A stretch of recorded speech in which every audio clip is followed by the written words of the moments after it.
Hello കൂട്ടുകാരെ, എല്ലാവർക്കും JBR ഗാർഡനിലേക്ക് സ്വാഗതം. എൻ്റെ പേര് ബീന എന്നാണ്.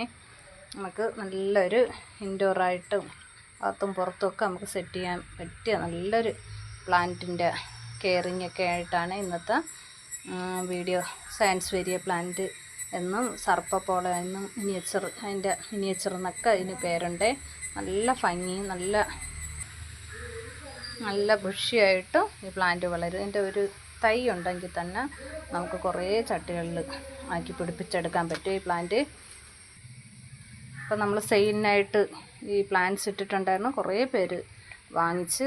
അപ്പോൾ എല്ലാവർക്കും ഇതിൻ്റെ കെയറിങ് ഇതെങ്ങനെ നടേണ്ടതെന്നും ഇതിൽ നിന്ന് എങ്ങനെ പുതിയ തൈകൾ നമുക്ക് ഉണ്ടാക്കിയെടുക്കാമെന്നും ഒക്കെ ചോദിച്ചിട്ടുണ്ടായിരുന്നേ. അപ്പോൾ അതൊക്കെ ആയിട്ടാണ് ഇന്നത്തെ വീഡിയോ. നമുക്ക് ഇതുപോലത്തെ ഒരു തൈ കിട്ടിയാലും നമുക്കതിനെ ഒരുപാട് പ്ലാന്റ്സ് ആക്കി എടുക്കാം. ഇതിങ്ങനെ വെച്ച് നമ്മൾ നട്ട് കുറച്ച് ദിവസം കഴിയുമ്പോൾ തന്നെ ഇതിൻ്റെ ചുവട്ടിലൊക്കെ വേറെ തൈകൾ പൊട്ടി ഇങ്ങനെ മുളച്ച് വരും. അതല്ല എന്നുണ്ടെങ്കിൽ നമുക്ക് വേറെ പ്ലാന്റ് പെട്ടെന്ന് നമുക്ക് ആക്കിയെടുക്കണമെന്നുണ്ടെങ്കിൽ തന്നെ ഈ പ്ലാന്റ്സ് കുറച്ച് ഇങ്ങനെ ഒന്ന് വളർന്ന് വരുമ്പം ഇതിൻ്റെ ഈ ലീഫിൻ്റെ ഇടയിൽ നിന്ന് നമുക്കിത് കാണാൻ പറ്റുമെന്ന് അറിഞ്ഞൂടാ. ഇത് ഓരോ ലീഫിൻ്റെ ഇടയിൽ നിന്ന് നമുക്ക് റൂട്ട് വരും, നല്ല വേര് വരും. ഇത് കണ്ട, ഇതിൻ്റെ അടിയിൽ നിന്ന് ഇങ്ങനെ വേര് വരും. ഈ വേര് വരുന്ന ഭാഗം വെച്ചിട്ട് നമ്മൾ കട്ട് ചെയ്തെടുത്താൽ 2 പ്ലാന്റ്സ് ആവും. അതിൻ്റെ മദർ പ്ലാന്റ് നിന്ന് വീണ്ടും പുതിയ പ്ലാന്റ്സുകൾ വരികയും ചെയ്യും. നമ്മൾ മാറ്റി വയ്ക്കുന്നത് പുതിയൊരു പ്ലാന്റ് ആക്കി നമുക്ക് എടുക്കുകയും ചെയ്യാം. പിന്നെ നമുക്ക് ഇത് പോട്ട് മിക്സായിട്ട് നമുക്ക് ഏത് മണ്ണ് വേണമെങ്കിലും കൊടുക്കാം, ഒരു കുഴപ്പമില്ല. വെള്ളം കെട്ടി നിൽക്കാത്ത ഒരു ഇതിലാണ് പോട്ട് മിക്സ്. സാധാ മണ്ണാണ് ഞാൻ കൊടുത്തിട്ടുള്ളത്, വേറെ ഒരു ഇതും ഇതിൽ കൂടുതലായിട്ട് ചേർത്തിട്ടില്ല. ഏത് മണ്ണിലും ഇത് വളരും. നമുക്ക് ഇതിൻ്റെ പ്ലാന്റ്സ് നമുക്ക് വെള്ളത്തിൽ വെറുതെ ഒന്ന് ഇറക്കി വെച്ചാലും നന്നായിട്ട് പിടിച്ച് കിട്ടും. നമുക്ക് ഒരാഴ്ചയൊക്കെ കൂടുമ്പോൾ, ഒരു 5 ദിവസമൊക്കെ കൂടുമ്പോൾ ഈ പ്ലാന്റ്സിൻ്റെ വെള്ളം ഒന്ന് മാറ്റി കൊടുക്കണം. ഇടയ്ക്കിടയ്ക്കൊന്ന് നമ്മൾ മാറ്റി കൊടുത്താൽ മാത്രം മതി. നല്ലതായിട്ട് ഈ പ്ലാന്റ്സ് എത്ര ദിവസം വേണമെങ്കിലും ഒരു കുഴപ്പമില്ല. പ്ലാസ്റ്റിക് കണക്ക് വീട്ടിനകത്ത് നമുക്ക് വെച്ച് വളർത്താൻ പറ്റിയൊരു പ്ലാന്റാണേ. പിന്നെ ഈ പ്ലാന്റ്സിന് നമ്മൾ വളം കൊടുക്കുമ്പോൾ NPK ഇടയ്ക്കിടയ്ക്കൊന്ന് സ്പ്രേ ചെയ്ത് കൊടുത്താൽ നല്ലതാണ്. പ്ലാന്റ്സിൻ്റെ ഈ ലീഫിൽ നന്നായിട്ട് സ്പ്രേ ചെയ്തും കൊടുക്കാം, അതിൻ്റെ ചുവട്ടിലും ഒഴിച്ചു കൊടുക്കാം, അത് നല്ലതാണ്. പിന്നെ നമുക്ക്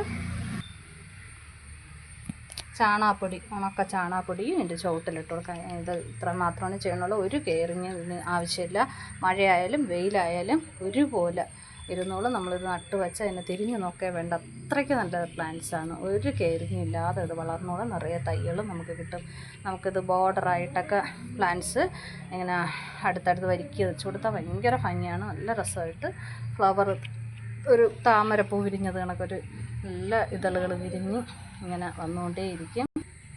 ഈ പ്ലാന്റിന് പുഴുശല്യം അങ്ങനെ ഒന്നും ഒരുമില്ല. ചില സമയത്ത് ഒച്ച കയറിയിട്ട് ഇതിൻ്റെ സൈഡൊക്കെ കടിക്കാറുണ്ട്. ചില സമയത്ത് മാത്രം ഒച്ചിനെ കണ്ടാൽ നമ്മളെടുത്ത് അതിനെ നശിപ്പിച്ച് കളഞ്ഞാൽ മാത്രം മതി. വേറെ ഒരു കെയറുമില്ല. ഇതിന് ഓവറായിട്ട് വെയിൽ വേണമെന്നില്ല, മിനിമം വെയിൽ വേണം, എന്നാലേ ഇതിൻ്റെ നല്ല കളർ കയറി വരുള്ളൂ. മഴയത്തിരുന്നാൽ ഒരു കുഴപ്പമില്ല, നന്നായിട്ട് ഈ പ്ലാന്റ് ഇരിക്കും. വെള്ളം കെട്ടി നിൽക്കാതെ മാത്രം നോക്കിയാൽ മതി. അതേസമയം നമ്മളിങ്ങനെ വെള്ളത്തിൽ വെറുതെ എടുത്തിട്ടിരുന്നാൽ പ്ലാന്റ്സിന് ഒരു കുഴപ്പവും പ്രശ്നം വരാറില്ല, നല്ലതായിട്ട് പിടിച്ച് കിട്ടാറുണ്ട്. പിന്നെ നമുക്ക് ഇതിൻ്റെ ലീഫിൽ നിന്ന് ഞാൻ വേറെ പ്ലാന്റ്സ് മാറ്റി വയ്ക്കാൻ വേണ്ടിയിട്ട് നോക്കിയിട്ടുണ്ട്. ലീഫ് നമ്മൾ പ്ലാന്റ്സൊക്കെ എടുക്കുന്ന സമയത്ത്, മാറ്റി നടുന്ന സമയത്തൊക്കെ ചില ലീഫൊക്കെ ഇളവി വീഴാറുണ്ടല്ലോ. അപ്പം ഞാൻ ആ ലീഫ് എടുത്തിട്ട് വേറെ ഒന്ന് കുത്തി നമ്മൾ മാറ്റി നട്ടു നോക്കിയിട്ടുണ്ട്. പക്ഷേ വന്ന പ്ലാന്റ്സ് നമുക്ക് ഇങ്ങനെയാണ് പറഞ്ഞത്. ഇതേ പച്ച ലീഫിൽ ഇതിൽ യെല്ലോ കളർ കയറി വരാതെ ഇങ്ങനെയാണ് വന്നിട്ടുള്ളത്. 2-3 ചെടികളിൽ ഇതുപോലെ കുറേ പ്ലാന്റ്സ് ഇതുപോലെ ഞാൻ സെറ്റ് ചെയ്ത് ഇങ്ങനെ നോക്കിയിട്ടുണ്ട്, വേറെ തൈകളെടുക്കാൻ വേണ്ടിയിട്ട്. ഇതുപോലത്തെ ലീഫ് കിട്ടുമെന്ന്, ഇതുപോലത്തെ പ്ലാന്റ്സ് കിട്ടുമെന്ന് വിചാരിച്ചിട്ടാണ് വെച്ചത്. പക്ഷേ വന്ന പ്ലാന്റ് എല്ലാം ഇങ്ങനത്തെ പ്ലാന്റ്സാണ്. വേറെയും കുറച്ചുണ്ട്, അതെല്ലാം ഇങ്ങനെയാണ് വരണത്. പിന്നെ ഇതാണ് നമുക്ക് റൂട്ട്. ഇതിൽ യെല്ലോ കളർ 2ലും നമുക്ക് റൂട്ട് ഇങ്ങനെ വരും പ്ലാന്റ്സ്. അപ്പോൾ ഇവിടം വെച്ച് കട്ട് ചെയ്തിട്ട് നമുക്ക് വേറൊരു പ്ലാന്റാക്കി നടാം, അല്ലെങ്കിൽ ഇതിൻ്റെ ചുവട്ടിൽ നിന്ന് പ്ലാന്റ്സ് വേറെ പൊട്ടിക്കിളിർത്ത് വരികയും ചെയ്യും. നല്ല ഭംഗിയുള്ള നല്ല പ്ലാന്റാണ്. ഒരുപാട് പേർക്ക് ഇതിൻ്റെ കെയറിങ് അറിഞ്ഞുകൂടാ, കുറേ പേര് ചോദിച്ചിട്ടുണ്ട്. അപ്പോൾ അവർക്കൊക്കെ ഉപകാരമാവട്ടെ ഈ വീഡിയോ. നല്ല ഭംഗിയല്ലേ പ്ലാന്റ്. കൂട്ടുകാർക്ക് ഈ വീഡിയോ കണ്ട് ഇഷ്ടമായാൽ ലൈക്കും കമൻറ്റും ചെയ്യാൻ മറക്കരുത്. സബ്സ്ക്രൈബ് ചെയ്യാതെ ആരെങ്കിലും കാണുന്നുണ്ടെങ്കിൽ ഒന്ന് സബ്സ്ക്രൈബ് കൂടെ ചെയ്യണം. പ്ലാന്റ്സ് ഇഷ്ടമുള്ളവർക്കൊന്ന് ഷെയർ കൂടെ ചെയ്ത് കൊടുക്കാൻ മറക്കരുതേ. നമുക്ക് മിക്ക പ്ലാന്റ്സിൻ്റെ ലീഫ് വെച്ചാൽ അതേ പ്ലാന്റ് തന്നെയാണ് നമുക്ക് കിട്ടുന്നത്. പക്ഷേ ഇതിൻ്റെ മാത്രമാണ് ഇങ്ങനെ ഈ ഷെയ്ഡ് വരാതെ ഇങ്ങനെ കയറി വരുന്നത്. പക്ഷെ അതിനും ഒരു ഭംഗിയുണ്ട്. ഒരു ഇത് കൂടെ നല്ലൊരു ഈ ഒരു ഷെയ്ഡ് കയറി വരും.